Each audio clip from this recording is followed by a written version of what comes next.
안녕하세요. 청담맥 이원장입니다. 의사고요.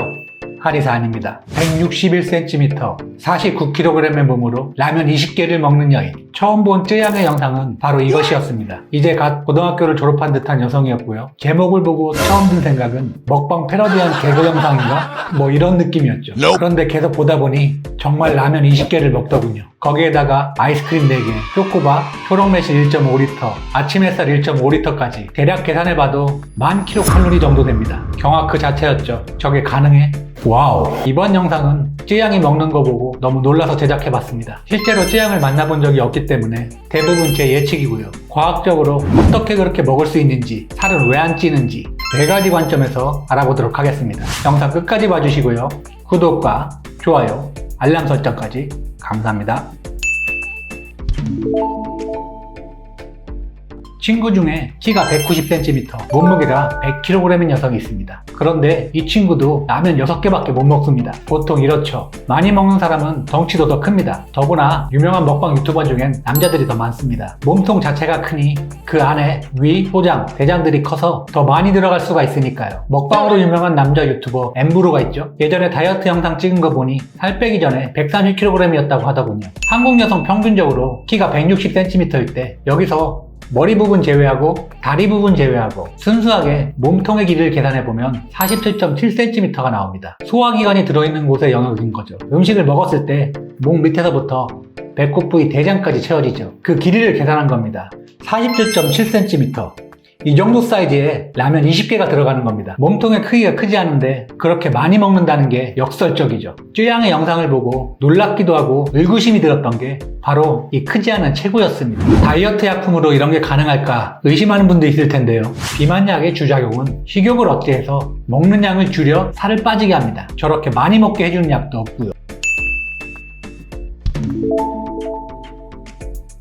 먹는 음식이 많으니 위액이 많이 분비되어야 합니다. 어렸을 때부터 많이 먹었다니 기본적으로 많이 나올 듯 하네요. 위액의 분비량은 평균 매시간 80ml씩 분비되고요. 식사 때마다 600ml 정도가 분비되어 하루 총 분비되는 양이 1.5에서 2.5리터 정도 됩니다. 위액 분비가 줄어들 경우 소화불량이 생길 수 있기 때문에 먹는 양이 많을수록 위액은 많이 분비돼줘야 합니다. 위의 용량은 약 1500cc며 한국 성인의 평균 용량은 남자가 1407cc, 여자가 1275cc 정도 됩니다. 연구에 의하면 최대 4리터까지 커질 수 있습니다. 쯔양이 먹은 양은 이거보다는 많을 것 같긴 한데 일단 위의 크기는 일반인의 범주는 넘어선 것 같습니다. 위는 먹는 양에 따라서 5배까지 팽창하기도 합니다. 하지만 위의 크기가 변하는 건 일시적이죠. 먹은 것을 소화하고 나면 다시 정상적인 크기로 돌아옵니다. 사람마다 위의 크기는 조금씩 다를 수 있지만 영구적인 크기는 성장이 끝나면 변하지 않습니다. 그렇기 때문에 지금처럼 먹으려면 성장기에도 많이 먹어야 합니다. 쯔양의 말을 들어보면 학교 다닐 때도 많이 먹었다고 하더군요. 위의 용량이 크기 때문에 배고픔을 느끼는 강도도 아마 클 겁니다. 이는 위가 줄어들 때 분비되는 그렐린이라는 호르몬 때문이죠. 이 외에도 소화에 연관된 호르몬들이 일반인들과 다를 거라고 추측되는 건 첫 번째로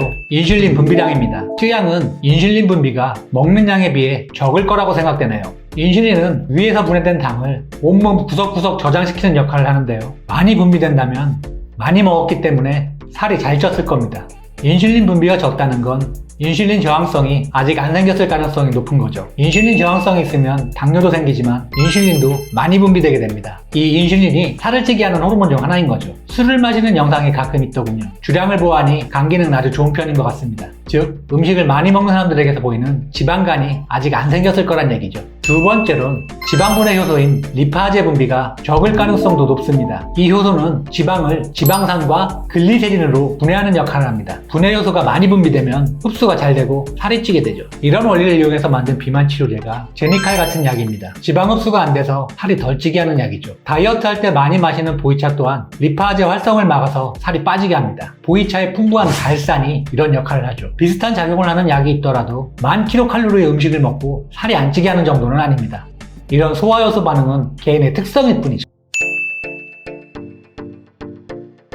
사람이 생명 유지를 위해서 사용하는 에너지량을 기초 대사량이라고 합니다. 우리가 먹고 자고 숨 쉴 때에도 에너지가 필요하기 때문이죠. 키와 몸무게, 근육량, 나이에 따라서 다르고요. 근육이 많은 사람일수록 기초 대사량이 더 높습니다. 20대 여성의 경우 평균적으로 하루에 1400kcal 정도를 소모합니다. 운동을 많이 하면 여기서 더 소모가 되고요. 쯔양의 경우 영상에서 운동은 거의 하지 않는다고 밝혔습니다. 그러니까 많아봤자 하루에 1500kcal 정도를 소모하는 거죠. 화면상으로 봤을 때 근육이 많아 보이지는 않습니다. 그래서 기초 대사량은 높을 것 같지는 않고요. 먹방 유튜버 중엔 먹방 찍는 시간 외엔 운동만 해서 몸매 관리를 하는 유튜버도 있습니다. 하지만 쯔양이 그럴 것 같지는 않습니다.